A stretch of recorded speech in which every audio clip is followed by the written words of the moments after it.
Bună ziua sau bună seara la toată lumea! Îmi zice Alexei Lungu, sunt din Moldova, inginer. Bonjour ou bonsoir à tout le monde. Je m'appelle Alexei Lungu, je suis de Moldavie, de profession ingénieur.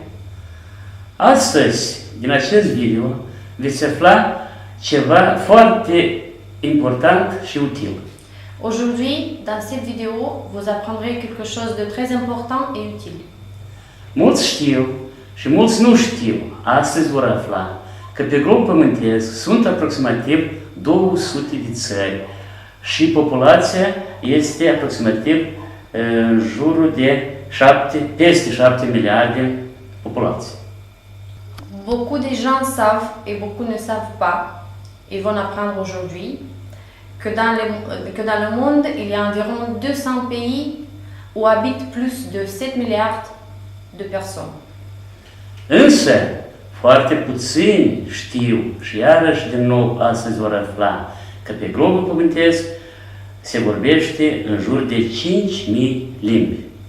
Mais très peu de gens savent, ils vont apprendre aujourd'hui aussi, que l'on parle environ 5.000 langues sur notre planète.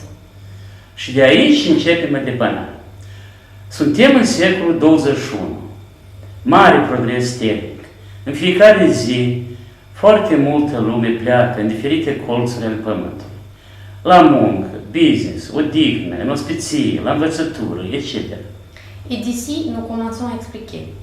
Nous vivions dans le 21e siècle de grands progrès techniques. Chaque jour, beaucoup de gens partent dans différentes parties de la Terre. Au travail, affaires, vacances, visites, études, etc. Ei bine, însă neposedând limba cu tare sau cu tare, au probleme mari la comunicare. Eh bien, mais comme ils ne parlent pas une langue, ils ont de grandes difficultés à communiquer. Organizația Națiunilor Unite a selectat 6 limbi, așa numite oficiale. Engleză, franceză, spaniolă, rusă, chineză și arabă. L'ONU a choisi 6 langues officielles, l'anglais, le français, l'espagnol, le russe, le chinois et l'arabe. Din aceste 6 limbi oficiale ne impune, se știe cine, limba engleză. De ces 6 langues officielles, il nous oblige, vous savez qui? L'anglais.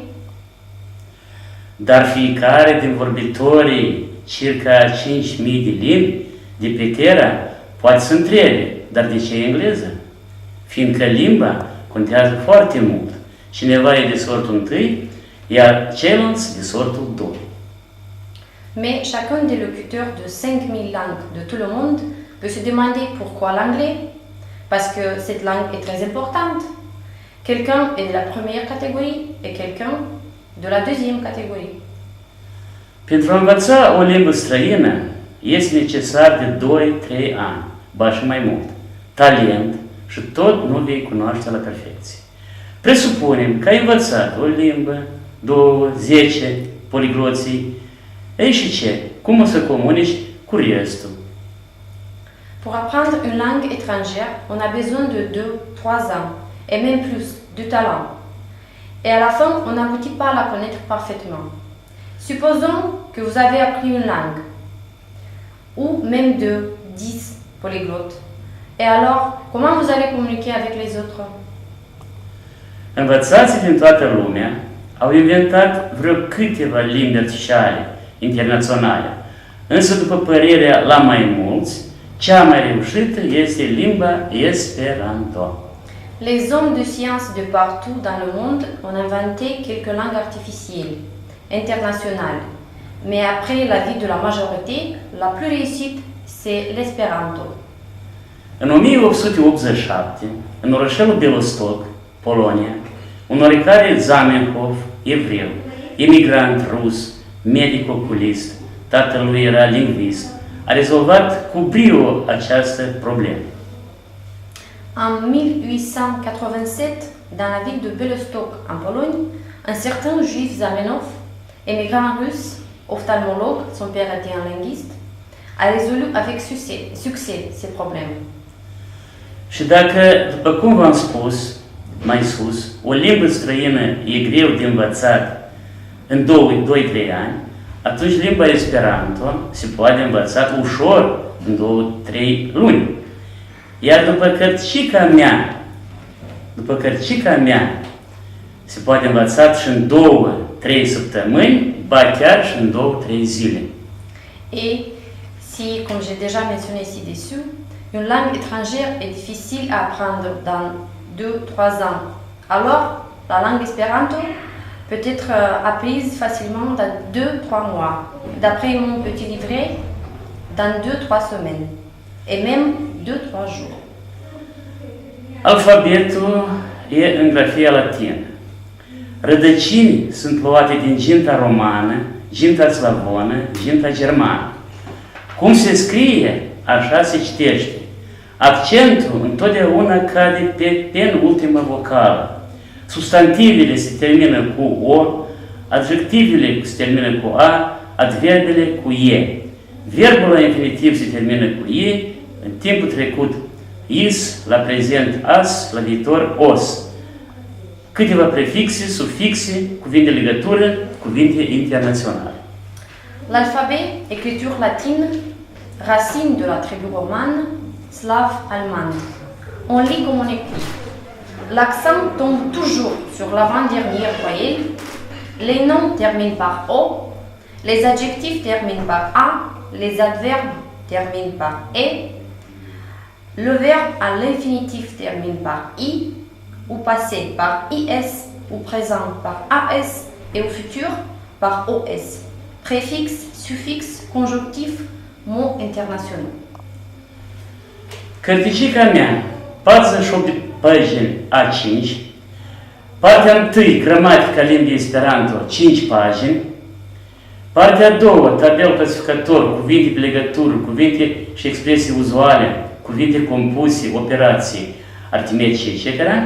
Și partea a 3, practica în limba Esperanto, texte, conversații, proverbe, zicale, bancuri. Mon livret, 48, page A5, chapitre 1, grammaire de la langue Esperanto, 5 pages. Chapitre 2, le tableau classificateur, les conjonctifs, les mots et les expressions courantes, des mots composés, des opérations arithmétiques, etc. Chapitre 3, pratique en Esperanto, texte, conversation, proverbe, dicton, blague. În cărțile sfinte scrie că cândva pe pământ a fost numai o limbă.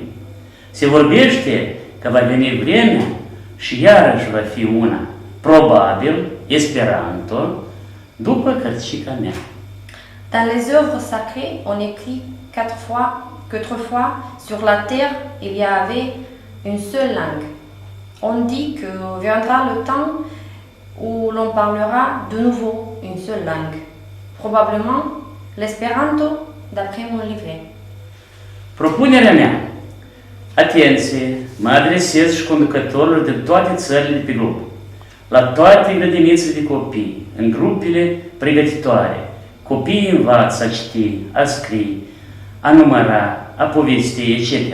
E de dorit să se introducă și jocul în șah, inițiere. Ma suggestion, attention, je m'adresse aussi à tous les dirigeants de tous les pays du monde.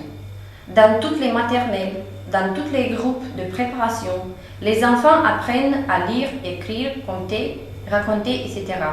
Il est souhaitable d'introduire le jeu aux échecs, initiation.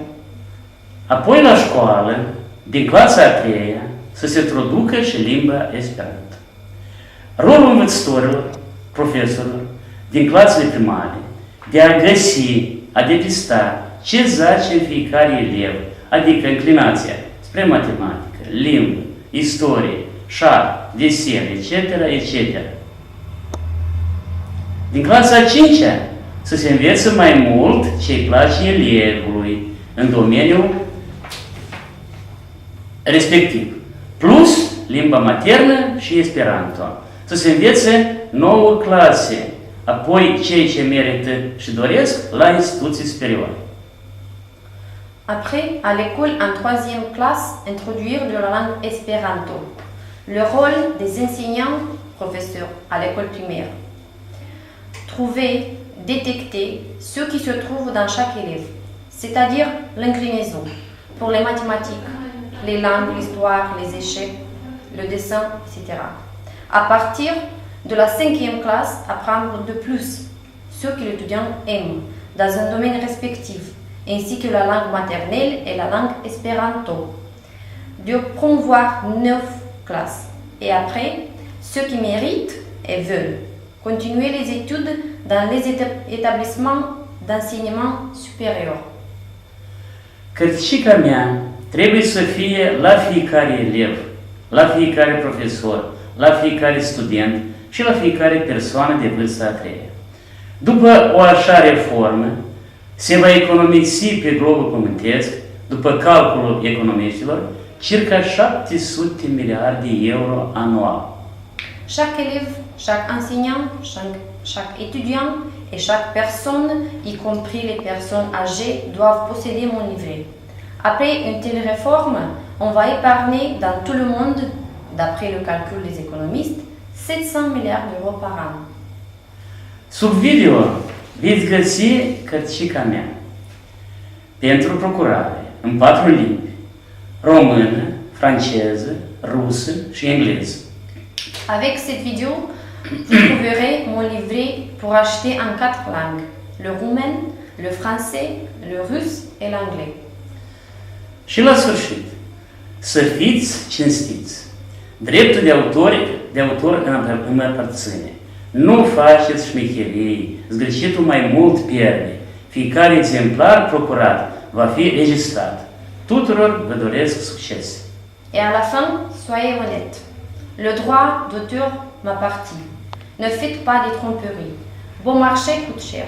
Chaque exemplaire acheté sera enregistré. Je souhaite à tous du succès.